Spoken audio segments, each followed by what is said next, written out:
Straight up, it's your boy Jonah Saints Magazine TV Quality, and right about now I'm in some cool place chilling up with the king of vibes, Beenie Gunter. Agenda kuba tubuzaako atubulireyo kagambo kamu bubiri n'obuuzo obwokya kamu bubiri busatu tugende mu maaso. Hello bro.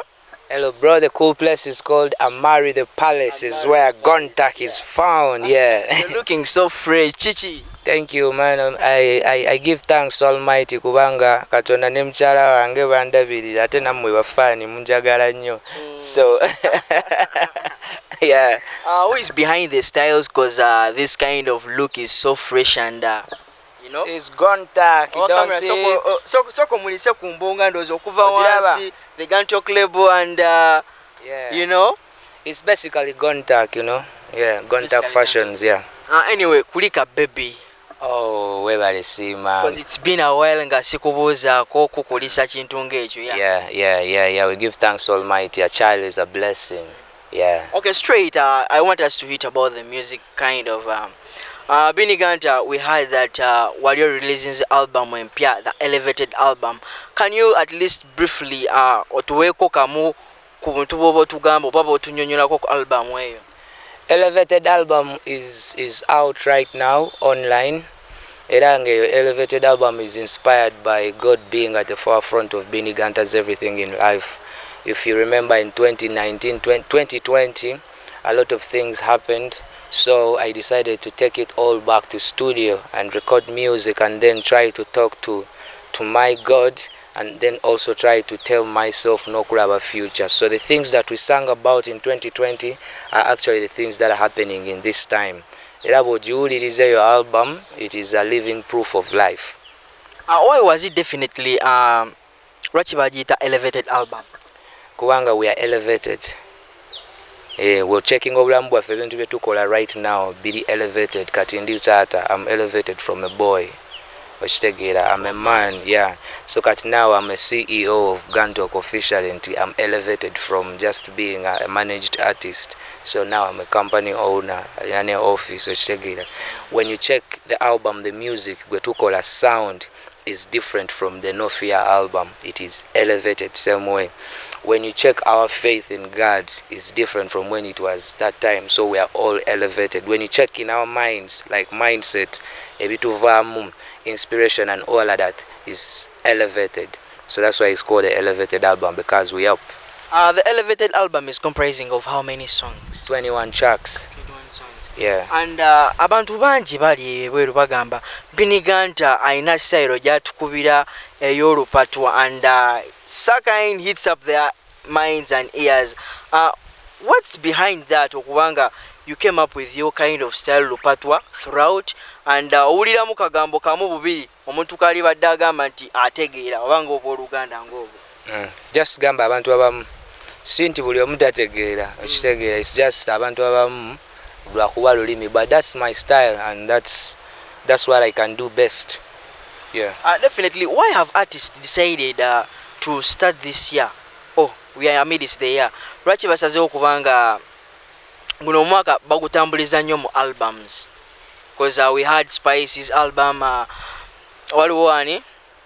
So many artists have come up with albums. Yeah. Why is it so? It's the business structure right now. We are in the digital era. Tetukyamenyeka nnyo mu ngeri yedda, koza omuntu yalina okukwata oluyimba lumu alupromotingira emyezi 6 oba 3 because the internet wasn't that accessible. But right now, fulumya album, fulumya album, sinaba nakola activations, but people have it already. They have downloaded it. That means information moves faster on internet. Then that means ne products that what selling as zisobola okubeera nga zi amplifying okubeera nga tuwongeramu always. So we have no worries because it's business actually. Nti bw'ofulumya album you make much more money than okufulumya oluyimba lumu. So kibalemu. That's it. Just generation yaffe yagala kubanga kusukka okko. Yeah. Lwaki abantu abasinga balina endowooza eyo nti artist wajja n'agamba nti kantekeo album ebeera nga like abanga relaxinze nti abantu bamumissinga nnyo like on stage and so on? Kubanga album ogiwa time okula okitegeera n'abantu balina okukyanderstandinga nti no, you check it. Waliwo abayimbi bolabidde emyaka 15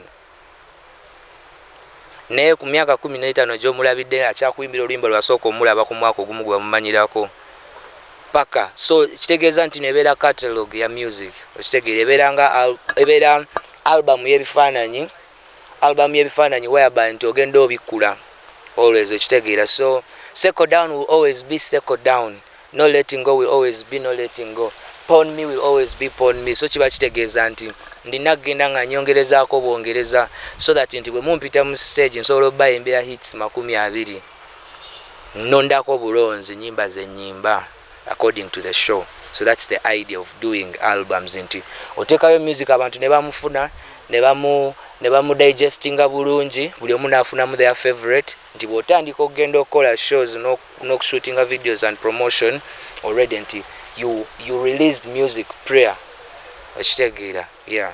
We as the Ugandan industry twatandise okubanga tubenefitingamu albums zino abayimbi baffe zebata okubanga bafunamu omudidi gwa sente nga wonalaba ebweru eyo nti artist kyomuwaata album agifunamu n'agiriirako okumala akabanga. Is it so here in Uganda? Yeah, for some people, yes, it is growing. The industry is growing. Chovola banti njagala ngubuulire, like there are some things you can't escape, you know. Let's say for example technology.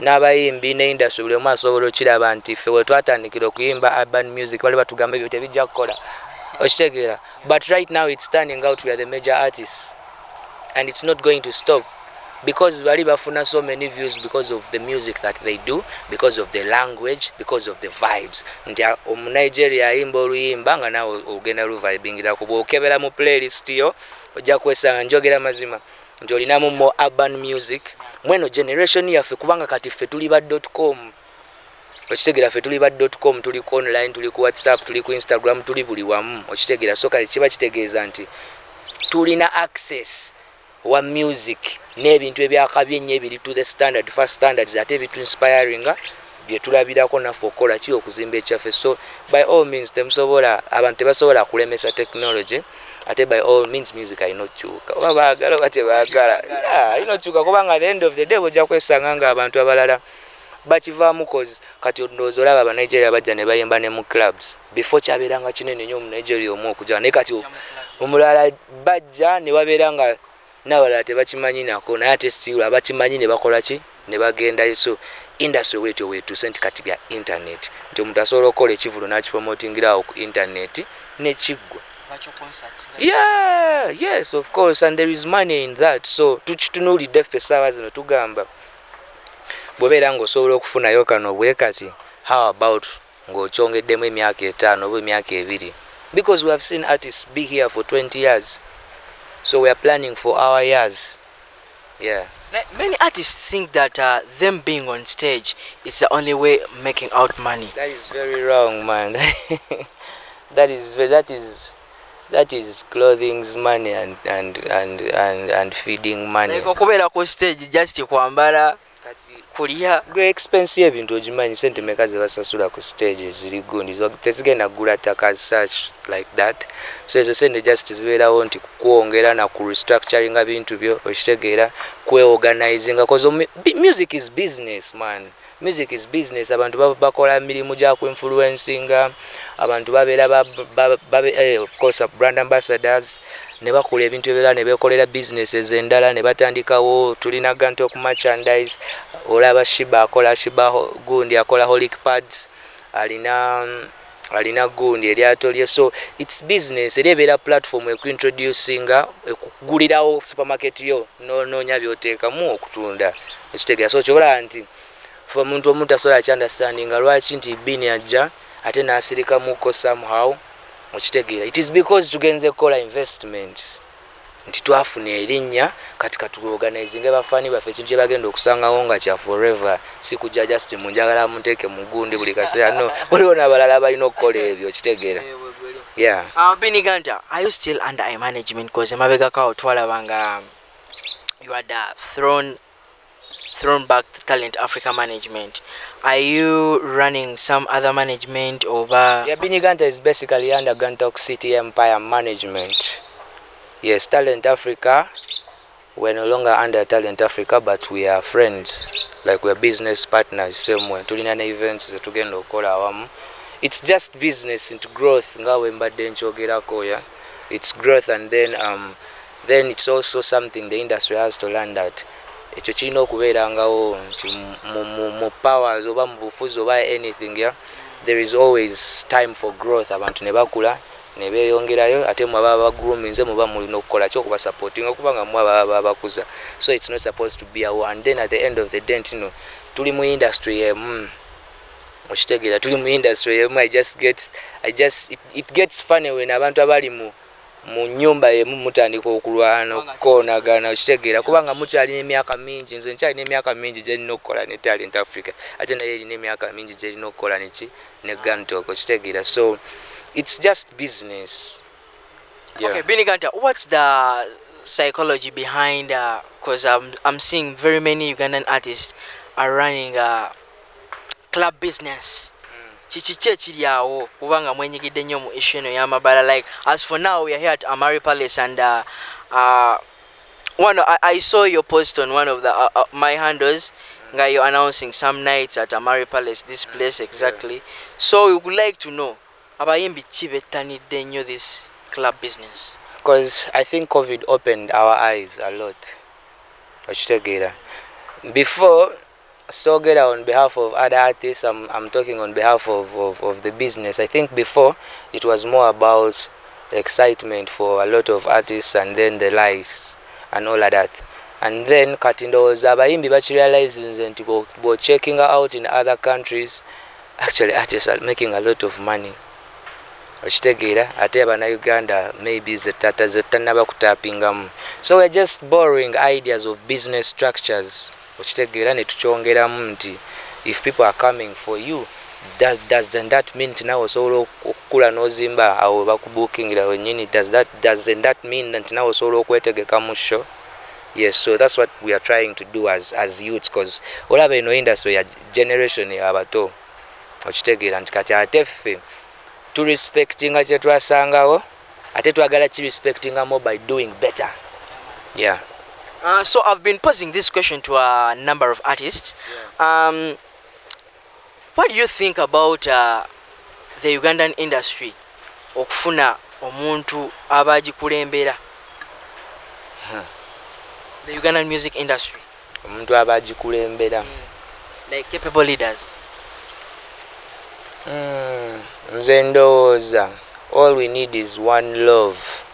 Ekyo omukulembeze kirungi nnyo okubeera nga tulina representative oba in some places or protecting abayimbi and all of that. It's very nice. It's a very good idea. Actually, I would buy into that. And so we need it? Yeah, we need it with the right people. With the right people. Not selfish people, not people who are my man, even to And so what are some of the things we go me as Beenie Gunter kino ekintu kiba so crucial mba nkyetaagira ddala kibe nga kituukawo mu industry yaffe eno eya Uganda? Ekintu ekiri crucial nti music tulina okurespecting abantu betwayigirako. As much as you're singing, yeah, man, teweerabira nti there is artists who used to do music that used to inspire you, music that used to change lives, and then on top of that nze ndaba buli muyimbi as a savior of their community, of the people where they come from. Okitegeera. So kyentunuulira is like I want to see every artist be successful. Kubanga ffenna bwe tubeera successful ne bakwano baffe bonna bajja kukola ki, bajja kufollowing omwo nti business zaabwe ojja kwesanga nti tulina emikwano mingi gye twalidinga into mu bwa DJ, mu bwa presenting, abamu ba managers, abamu ba promoters, abamu bayimbi bo bennyini, because if a music yatusaving nze okitegeera music yatusaving like Africa, for us we depend on this 70% okitegeera. So music yatusaving nze kyobola nti ffe tukitunulira in a different way. It's not about competition from my end, it's about surviving, man. Yeah, all of us surviving. Wow, Beenie Gunter musajja wamaanyi nnyo, and I know Bongo will reasoning things that are so charming. Beenie Gunter, your final remarks to our viewers? I love you, man. Beenie is back in the business. Yeah, make sure you book we, make sure you link we. check out the No Fear album, check out the Elevated album. We have the Gantok Fest tour starting October. We're going to be announcing the dates. Natengi nabira ne muganda wange throughout. Na yava mugantok. Soko bagambi. Magantok by the way. Straight out a Gantok. Okay, it's your boy Jonah Saints, Magazine TV Quality. It has been Beenie Gunter. Go down and kebera ku album ye mpya gye batumye Elevated album, the No Fear album naye ekyaliko. Nyimba nungi ensendekerevu ezinyuma. So boy Jonah Saints, I sign out.